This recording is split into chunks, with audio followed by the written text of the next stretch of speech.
Como conhecemos se tornou uma das perguntas mais importantes e mais recorrentes da filosofia moderna, de tal modo que nós podemos dizer, sem medo de errar, que a modernidade ela se constitui a partir de um profundo compromisso com o conhecimento. Há uma preocupação muito grande com o método mais adequado, mais eficaz para chegar ao conhecimento da realidade e, portanto, ao conhecimento da própria verdade.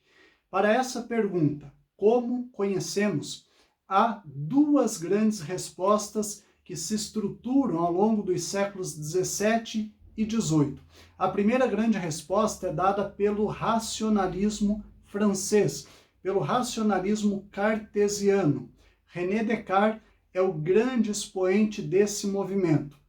Descartes defende que todo conhecimento é inato, é anterior à experiência, portanto, é da ordem das ideias e não da experiência. Isso significa que o método utilizado pelos racionalistas é sempre o método dedutivo, é o método de operação lógica, operação mental. As ideias inatas, elas nos possibilitam, nos permitem conhecer e organizar a realidade circundante. Um bom exemplo do método racionalista é o silogismo. O silogismo nada mais é do que uma operação mental que consiste em, partindo de duas premissas que são verdadeiras, nós extraímos uma conclusão que necessariamente será também verdadeira. Um silogismo clássico e muito conhecido é aquele que diz assim: todo homem é mortal. Notem uma coisa, estamos partindo de uma verdade evidente, universal. Nós sabemos de forma natural que todo homem, todo ser humano é mortal. Não é necessário, observe bem, não é necessário realizar a experiência. Nós não precisamos matar toda a humanidade para aí sim constatar que todo homem é mortal. A priori, antes da experiência, nós já sabemos que todo homem, todo ser humano é mortal. Dessa premissa verdadeira, válida, universal, nós temos uma segunda premissa: Sócrates é homem. Então há um sujeito chamado Sócrates, que evidentemente que é um ser humano, é homem. Se todo homem é mortal, se o Sócrates é homem, qual é a grande conclusão que eu posso extrair de forma lógica, dedutiva desse processo mental? Ora, se todo homem é mortal, se Sócrates é homem, logo Sócrates é mortal. Veja que o processo, então, foi todo mediado mentalmente. Chegamos a uma verdade: Sócrates é mortal, sem que para isso fosse necessário utilizar os sentidos ou realizar uma experiência prática, empírica. De forma contrária, os defensores do empirismo, que estão lá na ilha, na Grã-Bretanha, sobretudo Francis Bacon, John Locke, também o escocês David Hume, eles entendem que todo conhecimento é sempre a posteriori. John Locke, inclusive, chega a dizer que o homem nasce como uma folha em branco, uma tábula rasa, de tal modo que para os empiristas não há e não podem haver ideias inatas. Há uma posição anti-inatista. Nesse sentido, para os ingleses, para os britânicos em geral, todo conhecimento é sempre a posteriori, ou seja, ele se dá após o contato entre o sujeito e o objeto. Os sentidos são o meio a partir dos quais as ideias são geradas em nós. Elas não são constitutivas, elas não nascem com o sujeito, mas elas são sempre posteriores à relação do sujeito com o mundo. David Hume vai dizer, por exemplo, que para nós sabermos o que é uma laranja, nós temos que ver a laranja, tocar na laranja, sentir a textura que a casca de uma laranja tem, o sabor que ela tem. E só depois nós podemos dizer com segurança que conhecemos a laranja. É bem importante observar, então, que essas são as duas grandes respostas da modernidade para a questão do conhecimento. De um lado, racionalismo, que vai influenciar boa parte da Europa continental, utilizando o método dedutivo, e do outro lado, na ilha do Reino Unido, nós temos o empirismo, que trabalha com o método indutivo. Eu faço uma experiência com um caso particular e essa experiência, o resultado obtido nessa experiência, eu estendo para todos os casos análogos àquele com o qual eu fiz a experiência. Por exemplo, eu fiz uma experiência com uma água, uma amostra de água, e constatei que aquela água particular que está ali na minha frente é constituída por hidrogênio mais oxigênio. E a partir dessa experiência particular, eu generalizo o resultado dizendo que toda água é constituída por hidrogênio mais oxigênio. Então veja que o caminho para a produção do conhecimento é distinto nos dois casos. Para o racionalismo, o caminho vem sempre de uma verdade universal que se aplica em um caso particular. Veja, todo homem é mortal, Sócrates é homem, Sócrates é mortal. Já o empirismo é o caminho inverso, vem do particular em direção ao universal. Esta água que eu pesquisei é composta por hidrogênio e oxigênio, então todas as águas presentes no mundo são constituídas por hidrogênio e oxigênio. Bem, eu quero dar ênfase aqui, então, ao método que é desenvolvido, que é decorrente do empirismo inglês. Esse método é o método que vai impulsionar, sobretudo, as ciências da natureza, química, física, biologia. É o método experimental. O método experimental é o procedimento adotado pelo empirismo para a produção de conhecimento. E o método experimental, assim como o método cartesiano, típico do racionalismo, é constituído por 4 passos fundamentais. Então, tomem nota disso. Quais são os 4 passos fundamentais do método experimental, típico do mundo empirista? Primeiro passo do método experimental é a observação. Você deve observar um determinado fenômeno. Olha que interessante. Para os empiristas, todo o conhecimento é mediado pelos sentidos. Então é necessário observar a visão, observar um determinado fenômeno que se apresenta a nós. É claro, os empiristas são muito cuidadosos. Não se trata aqui de uma observação qualquer, vulgar, descuidada, não. É uma observação rigorosa, uma observação objetiva, uma observação mediada por instrumentos que sejam capazes de aperfeiçoar e dar mais segurança aos sentidos. Por exemplo, uma coisa é você observar os astros do céu a olho nu. Outra coisa é você observar utilizando um telescópio. Uma coisa é você medir a temperatura da água usando o tato. Outra coisa é usar um termômetro, usar uma balança para pesar um objeto e assim por diante. Então, todo conhecimento nasce da observação. Esse é o primeiro passo do método experimental. O segundo passo consiste em levantar hipóteses para explicar aquele fenômeno. Por que aquilo acontece? Por que aquele fenômeno se apresenta daquela forma? Produzir hipóteses. A hipótese é sempre uma explicação provisória sobre aquele fenômeno. Então, no momento de formular hipóteses, é muito importante que você formule o máximo de hipóteses possíveis.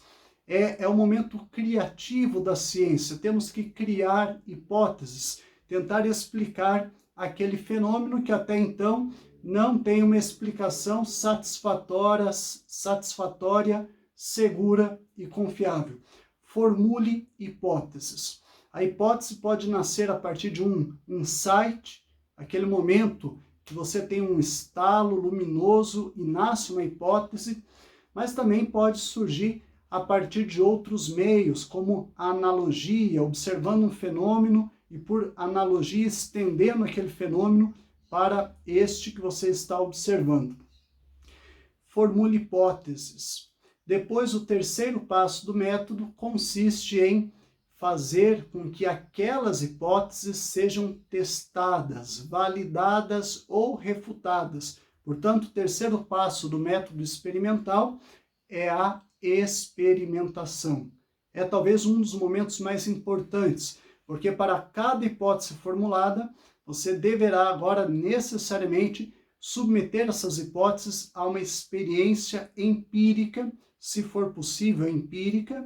Às vezes não é possível por condições astronômicas, não tem como, por exemplo, empiricamente fazer um experimento que envolva os astros do céu, mas nós podemos utilizar modelos matemáticos para isso, ou um protótipo artificial, um programa de computador.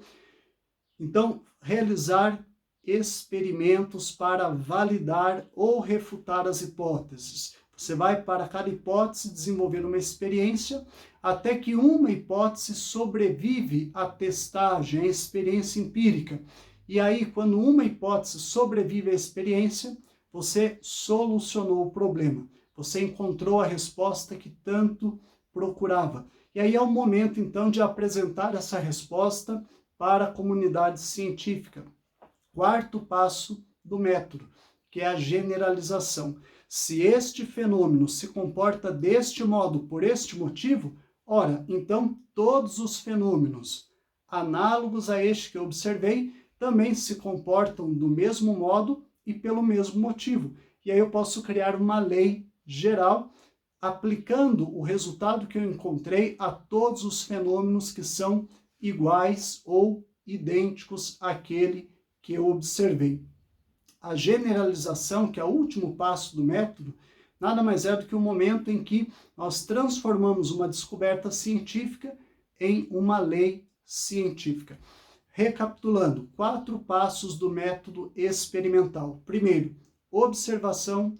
Segundo, levantamento de hipóteses. Terceiro, experimentação. E quarto, generalização, apresentar os resultados.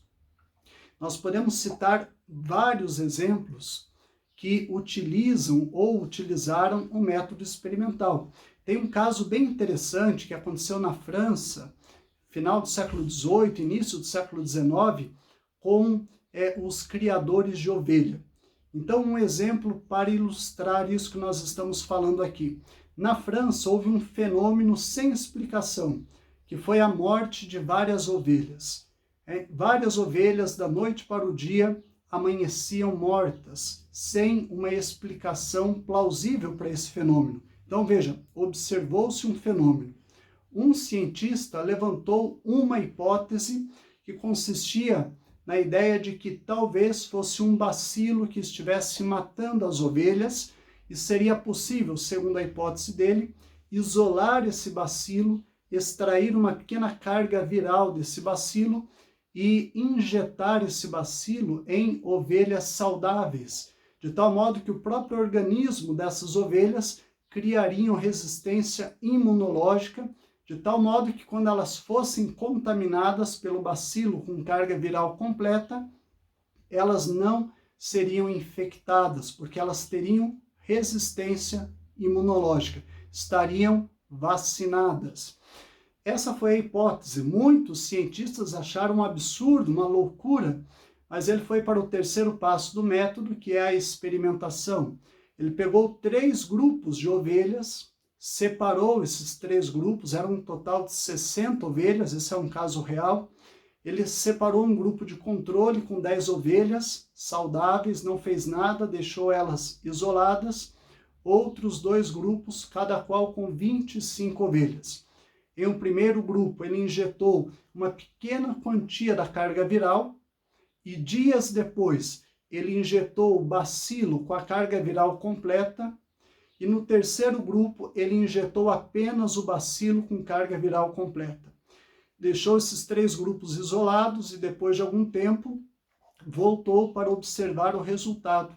Aquele primeiro grupo de controle de 10 ovelhas permaneciam vivas, o segundo grupo, com 25 ovelhas, que receberam uma pequena quantia da carga viral do bacilo, e depois a carga viral completa do bacilo, estavam todas vivas, e o terceiro grupo, que recebeu apenas o bacilo com carga viral completa, estavam todas mortas. E aí ele resolveu o problema, ele encontrou a cura, ele validou a hipótese que havia levantado anteriormente, e disso nasceu uma lei da ciência, que nada mais é do que o resultado daquela pesquisa, daquela experiência que foi tornada pública, né? Um animal pode ser imunizado, e ser imunizado significa que ele se torna resistente a infecções, seja de vírus, seja de bactérias.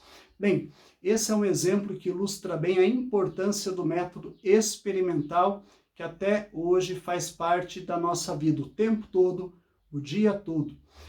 Veja, para terminar, falamos do empirismo. Sabemos que o racionalismo tem um outro método muito mais pautado pelo intelecto, por operações mentais. Talvez só tenha um elemento que une empiristas e racionalistas, porque são dois métodos opostos. Mas o que une tanto racionalistas quanto empiristas é a certeza de que nós não conhecemos as coisas em si mesmas, que nós não conhecemos a essência das coisas, nós não conhecemos o mundo em si mesmo. Tudo que nós conhecemos é apenas o modo como as coisas se manifestam, é o fenômeno. Portanto, para os modernos, o conhecimento é sempre uma cópia da realidade, que é produzida pela mente. A única diferença é que racionalistas entendem que essa imagem já é a priori, porque são defensores do inatismo, e os empiristas defendem que essa imagem mental, que essa cópia, que essa reprodução mental do conhecimento é sempre a posteriori, após a experiência, é que ela é gerada na mente. Seja como for, fato é que racionalistas e empiristas inauguram uma discussão que vai encontrar o seu ponto alto no pensamento kantiano, que de algum modo tenta se utilizar, se beneficiar de argumentos racionalistas e empiristas e assim formar ou formular o criticismo kantiano.